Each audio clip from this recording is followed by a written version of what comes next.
Direction Yaoundé, Ghislain Pierre Issono pour la livraison de ce mardi 9 février 2021. La revue de presse, nous y sommes. Absolument, tout est dit. Bonjour Ghislain Pierre et bienvenue dans Canal Latin.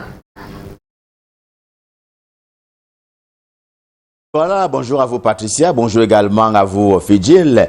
Évidemment que je vous accueille le cœur enflammé de joie, comme chaque matin quand il est 7h sur Canal Matin et donc sur Canal 2 International, je vous accueille le cœur enflammé de joie, mais également cela va à l'adresse des millions de téléspectateurs de Canal 2 International, ceux du Cameroun et du monde entier qui sont tous chargés faute d'informations. Bienvenue donc à ce rendez-vous, vous l'avez indiqué, nous sommes le 9 février de l'an de grâce, c'est-à-dire l'année 2021, semaine de la jeunesse oblige. On va commencer ce matin par cette session du Parlement des jeunes qui s'est donc ouvert hier ici même à Yaoundé dans la capitale gabonaise. Cela à l'initiative bien entendu du gouvernement de la République et surtout cela a pour maître d'ouvrage le ministre de la jeunesse et de l'éducation civique Mounouna Foutso. En tout cas le quotidien camerounais à Capitaux Public, Cameroun Tribune dans sa livraison de ce matin en parle puisque justement les jeunes sont réunis en leur 4e édition du genre question des données de la voix et sur leurs préoccupations et sur leur avenir. En tout cas, il y a un certain nombre de préoccupations qui sont exprimées de la part de ces jeunes-là en direction du gouvernement de la République et tous les gestionnaires de la cité, les gestionnaires de la fortune publique du Cameroun. Je l'indiquais tantôt, le ministre de la jeunesse et de l'éducation civique est d'ailleurs le maître d'ouvrage de ces rituels, un rituel ô combien significatif, d'où donc la place justement à lui accordée ce matin par le quotidien camerounais à Capitaux Public, Cameroun Tribune, édition de ce jour, lequel Cameroun Tribune dresse pour sa part le bilan du CHAN, le championnat d'Afrique des Nations, dont on sait qu'il s'est achevé dimanche dernier. Il s'est tenu pendant 3 semaines pratiquement sur le sol camerounais. 48 heures après, voici le bilan que propose le quotidien camerounais à Capitaux Public, Cameroun Tribune, après sa fin au Cameroun. Parole justement aux observateurs d'une part et d'autre part aux participants qui apprécient la compétition dans et en dehors des stades. Le pari des infrastructures a été tenu avec brio et le niveau de jeu aura été très relevé. Double conclusion des experts qui ont donc été rencontrés par Cameroun Tribune, édition de ce jour, qui livre ainsi leurs impressions au terme de cette compétition continentale que le Cameroun a donc abrité sur son sol. Réalité, le journal de Pongouaré Kindi tient aussi les bons points de ce CHAN, de ce championnat d'Afrique des Nations, cette fois-là par les médias, d'autant plus que la CRTV, la Cameroun Radio Television, a justement séduit par l'image et le son. C'est une entreprise à Capitaux Public camerounais qui a fait du bon boulot si l'on s'en tient au journal Réalité édition de ce jour, qui s'est félicite ainsi avec une mention spéciale aux gestionnaires de la boîte, en commençant par le président du conseil d'administration, le ministre de la communication René Emmanuel Sadi, jusqu'à Charles Ndongo, le directeur général de la CRTV, en passant par Emmanuel Wongibé, le DGA. Il y a donc eu du bon travail sans répit, ainsi que l'indique le quotidien Réalité dans sa livraison du jour. Le quotidien Le Messager de Jean-François Chanon est revêtu tout aussi des sports ce matin. Parole donnée aussi à celui qui passe pour le meilleur des acteurs des joutes judiciaires dans le football camerounais depuis pratiquement une décennie maintenant. Abdourahmane Amadou Baba, c'est lui. Il est d'ailleurs le président d'Étoile Filante de Garoua dans la région du Nord Cameroun, Garoua étant la capitale de cette région. Ce matin, il estime dans les colonnes du quotidien Le Messager que le ministre d'État, secrétaire général de la présidence de la République, et on l'appelle prosaïquement au Cameroun, dans les chaumières, on l'appelle vice-dieu, indiquant ainsi que le SG de la présidence de la République est un peu le vice-dieu, le vice-président de la République, que donc il a versé de l'huile sur du feu en demandant une fois encore à la FECAFOOT, la Fédération camerounaise de football, d'organiser les championnats. Il se situe aux antipodes des décisions du TAS, un tribunal qui a donc rendu sa copie il y a quelques mois maintenant, demandant et remettant un peu la Ligue de football professionnel du Cameroun dans ses droits et tous ses droits. Cela est donc de nature, dit-il, si l'on s'en tient à Abdourahmane, cela est de nature justement à défaire et à déconstruire l'idée de ce que il y a d'une part la FECAFOOT et d'autre part la Ligue de football professionnel du Cameroun, chacune des entités devant faire son travail, tout son travail, et justement il estime qu'il n'y a pas il y a donc un clair-obscur quant à cette posture du SG de la présidence de la République par rapport aux instructions qui auraient été données par le président de la République Paul Biya, dont Abdourahmane Amadou Baba dit justement qu'il est très légaliste, pour parler ainsi du président de la République. Dans la royauté à Fondjomaket, nous sommes dans la région de l'Ouest Cameroun, la chefferie pleure une princesse, elle s'appelait Joséphine Poguela. Elle est donc décédée, mais un décès à rebondissement. D'ailleurs, le quotidien Le Messager, dans sa livraison ce matin, traite de cette mort à tout le moins extraordinaire. Le journal qui tergiverse d'ailleurs entre une bonne mort et don naturel et une autre plus mauvaise, celle par empoisonnement. En tout cas, le débat est lancé, d'où donc cette polémique qui enfle autour de la disparition de cette princesse dans la région de l'Ouest Cameroun. Le quotidien bleu est en kiosque. Son patron, c'est Aman Mana. Il ouvre d'ailleurs ce matin sur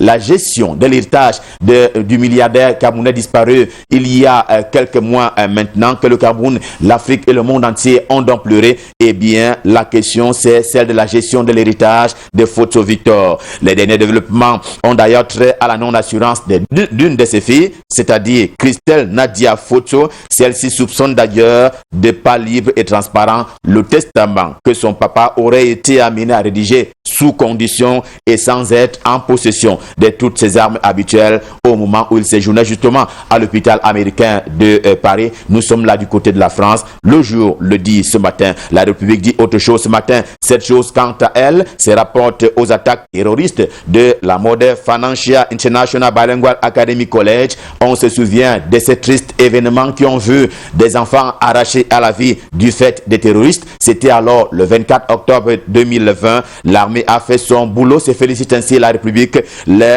premières conclusions sont là. Le nommé Mirror, alias Général Ebof Delors, comme Wanchi Célestin, alias commandant T-Boy, sont donc aux arrêts, et le journal qui peut se frotter un peu les mains. Question de féliciter l'armée camerounaise en termes de forces de défense et de sécurité. Après donc un travail qui a été minutieusement mené avec les résultats qui sont ainsi que dont le journal s'approprie dans sa livraison de ce matin. Le coup de chapeau est donc là. Il est en provenance du quotidien La République. Le journal La République encore, qui illustre les bonnes œuvres de l'honorable Faustine Fotso, qui est d'ailleurs au cœur de la semaine de la jeunesse. On l'indiquait tantôt, le 11 février, ce sera jeudi prochain, et le 11 février au Cameroun, c'est la fête nationale de la geste. Allusion à cette femme, flamme d'amour, de justice et de paix qu'elle a donc allumée en milieu scolaire. Cela par la lutte contre les violences dans ces campus, dans ces milieux scolaires. On en vient à présent au quotidien camerounais d'expression anglaise, The Guardian Post, au siège imposant ici même à Yaoundé. C'est un quotidien d'expression anglaise camerounais qui relaie d'ailleurs cette cérémonie de remise des épis aux méritants de l'année 2020 au Cameroun, pour ce qui est notamment de la région du Nord-Ouest, le Nord-Ouest dont la capitale est justement Bamenda. En tout cas, à l'occasion de cette grandiose cérémonie, tous les secteurs de la vie nationale ont été récompensés, à l'instar justement des awards à venir de West Eco qui sont appelés à se tenir vendredi prochain. Ce sera donc du côté de Bafoussam, la capitale de la région de l'Ouest Cameroun. Un mot sur l'action gouvernementale avec le journal de Faustin Djikam, j'ai nommé Tribune d'Afrique, également paru ce matin après une certaine hibernation, et le journal qui a décidé de suivre un peu tous les pas du ministre des Travaux publics, c'est-à-dire Emmanuel Nganyou-Djoumessi. Voici une décennie qu'il préside justement aux destinées de ce département ministériel, et depuis, il y a eu de grandes réalisations si l'on s'en tient à ce pourquoi postule le journal de Faustin Djikam, Tribune d'Afrique, édition de ce jour. Cela bien entendu en faveur de l'économie camerounaise et partant l'économie sous-régionale, c'est-à-dire la communauté économique et monétaire des États de l'Afrique centrale. L'économie quotidienne justement en kiosque ce matin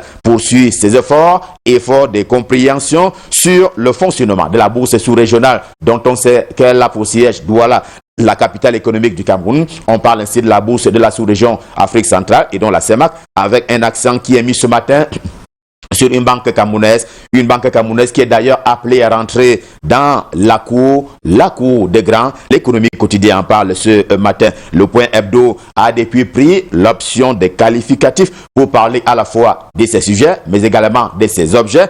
Celui qui n'en veut pas est justement précisément mis au devant de la scène ce matin pour parler ainsi de l'ancien directeur général de la Camtel, David Koté-Manin, puisqu'il s'agit de lui. Eh bien, il n'est pas si innocent quant à son passage à la tête de cette entreprise publique camerounaise. Cela remonte à la surface aujourd'hui à la faveur des malversations financières qu'on lui attribue et justement qui sont ainsi décrites par le Point Hebdo, édition de ce jour. Le quotidien Émergence suit pour sa part et pour nous l'affaire dite Mebengo, Edgar Alain, en tout cas du nom de l'ex-ministre camerounais délégué à la présidence de la République chargé de la défense, à l'instar du quotidien Le Messager. Le quotidien Émergence dit que l'ex-MINDEF vit quelque peu un calvaire par devant les tribunaux en raison des procédures plus dures qu'il subit donc si l'on s'en tient à la conclusion du quotidien Émergence. Oriental Hebdo donne à ses propos la parole à un avocat, par ailleurs enseignant des universités. Lui, il enseigne dans le droit dans les universités camerounaises et il est avocat au barreau du Cameroun. Il s'agit de maître Claude Assira qui se prononce un peu sur le cas de l'ex-ministre en charge de l'eau et de l'énergie, Basile Tangarakuna, pour ne pas le nommer. En tout cas, il estime que les poursuites judiciaires doivent être interrompues à l'endroit et à l'encontre de ces anciens membres du gouvernement. C'est la posture de maître Claude Assira. Sa presse, quant à lui, s'empresse ce matin sur le terrain des logements sociaux. Certains sont en quantité et en qualité et d'ailleurs sont déjà disponibles. Reste maintenant les procédures de mise en vente qui ont d'ailleurs été expliquées le 1er février dernier par qui les droits, c'est-à-dire la ministre Célestine Ketcha-Cortez en charge de l'habitat et du développement urbain, et l'on peut se féliciter de ces résultats, on va dire résultats probants de la part de ce membre du gouvernement. Le quotidien Mutation des Gars, Georges-Alain Boyomo, opère quant à lui un choix dans l'éducation ce matin pour voir clair sur un procédé qui court depuis pratiquement 3 mois maintenant, à savoir le recrutement des enseignants dans les universités publiques camerounaises. Jusqu'ici, on ignore la liste définitive des recrues. C'est un peu la complainte du journal de Gab. Georges-Alain Boyomo, ce matin, le soir, range ses fêtes au milieu des faits, actes et gestes qui fâchent sur l'ensemble du territoire national, qui fâchent ainsi la République. Le journal s'inquiète, pour ainsi dire, de l'assemblage et même de ces mémorandas à répétition, des revendications et autres événements malheureux qui n'honorent pas le pays et qui inquiètent d'ailleurs sur son intégrité, on va dire, immatérielle. Vision économique est en kiosque. Le journal tient peu de solutions en cette matière. Il a préféré d'ailleurs nous conduire du côté des solutions concernant la circulation routière. En tout cas, il s'opère comme une révolution du côté du ministère des Transports. Il est donc envisagé des états généraux des transports, lesquels pourraient d'ailleurs tabler davantage sur les voyages de nuit, la refonte du permis de conduire, la circulation des gros porteurs ou encore les salaires des chauffeurs, un pan on ne peut plus important à prendre en compte dans le grand concert de la lutte contre les accidents sur les axes routiers camerounais, au rang des éléments qui sont contenus dans un projet qui est bien entendu porté par Jean-Ernest Massena Ngale-Hubert, le ministre camerounais en charge des transports, et à l'actif de qui d'ailleurs est mis par le journal La Cloche, lui aussi en kiosque ce matin. En tout cas, il est mis à son actif un certain nombre de faits, dont le déploiement très récent encore des engins lourds sur la région de l'ouest du Cameroun. Ces engins, rappelle encore le journal, sont destinés au nettoyage des axes routiers, c'est-à-dire le remorquage et la traction des épaves et autres voitures mal garées sur les axes routiers camerounais. Cela vise d'ailleurs une meilleure prévention routière aux côtés des radars, les bons vieux radars qui sont ainsi en action et qui opèrent des résultats que l'on sait. Revue de presse Made in Cameroun, édition de ce 9 février 2021. Nous sommes mardi. Stop fin, évidemment que c'est le cœur enflammé de joie que nous vous avons servi. Rendez-vous demain, s'agissant du prochain rendez-vous. Rendez-vous donc demain quand il sera 7h et nous serons là dans la même disposition et même prédisposition, question de vous servir. Le plaisir sera bien entendu renouvelé de retrouver nos amis qui se trouvent du côté de Douala et à qui je m'en vais repasser le pouvoir pour la suite et la fin de Canal Matin.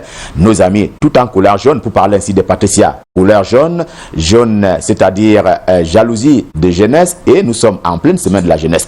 Je repasse dans le pouvoir à Patricia et Fidjil qui sont du côté de Douala pour la suite et la fin de Canal Matin. C'est à vous Patricia, c'est à vous Fidjil, c'est à vous Douala. Wow, comme quoi, ce n'est pas seulement dans la revue de presse dans les journaux, encore dans le journalisme, qu'il est, si on va dire, passé maître dans l'art, mais également dans autre chose, comme les couleurs par exemple. C'est vraiment, ça fait chaud au cœur. Donc demain, on va le retrouver toujours en première partie, il sera 7h, 1h de moi en temps universel, Ghislain Pierre-Essonneau, pour la lecture d'une des journaux parus sur l'ensemble du réseau national. Un coup d'œil au-delà de nos frontières pour rappeler justement qu'on connaît déjà l'actuel président en exercice donc de l'Union africaine, c'est depuis le 7 février dernier. C'est le président Félix Tshisekedi de la République démocratique du Congo. C'était donc au terme d'un sommet en visioconférence et aujourd'hui aura donc lieu le deuxième, on va dire la deuxième procédure, deuxième procès en destitution justement de l'ex-président des États-Unis Donald Trump. Et comme il le disait d'ailleurs, dans quelques jours sera donc la fête de la jeunesse, 55e édition en l'occurrence. Donc il y a un sommet ou une coopération entre le Cameroun et l'Union européenne qui s'est tenue le 4 février prochain, dernier autant pour moi, et qui accordait donc une priorité à l'emploi jeune, je veux dire à l'horizon 2021-2027. Et naturellement, vous parlez de la journée, de la fête de la jeunesse qui va donc se célébrer jeudi 11 février 2021. Je rappelle que c'est la 5e édition sous le thème jeunesse, résilience, défis et opportunités en temps de Covid-19. Et vous savez bien évidemment que la parade n'aura pas lieu. Covid-19 oblige, puisque la Covid n'a pas disparu. On essaye bien évidemment de respecter les mesures barrières. C'est d'ailleurs l'occasion encore de vous inviter à vous laver les mains, à respecter les gestes barrières, à respecter la distanciation et à faire tout pour rester en très bonne santé. Vous savez ce qu'il vous reste à faire, mesdames et messieurs? Oui, après cette lecture des unes, vous avez l'occasion donc de vous rendre dans nos différents kiosques, dans les différents kiosques du Cameroun pour pouvoir vous abreuver à la bonne source, mais surtout lire la quintessence, bien évidemment, de tout ce qui va se trouver dans les parutions de ce jour. Donc éviter de se limiter au titre. Les fameux titres, comme les Bentikineurs, nos amis Bentikineurs, qui très souvent... Parce qu'ils n'ont pas de temps, ils sont toujours pressés, nos amis. On vous comprend. On est rendu, vous le savez, à 7h passées 18 minutes, c'est l'heure de faire un clin d'œil chaleureux à tous nos partenaires. Et juste derrière, c'est les éphémérides.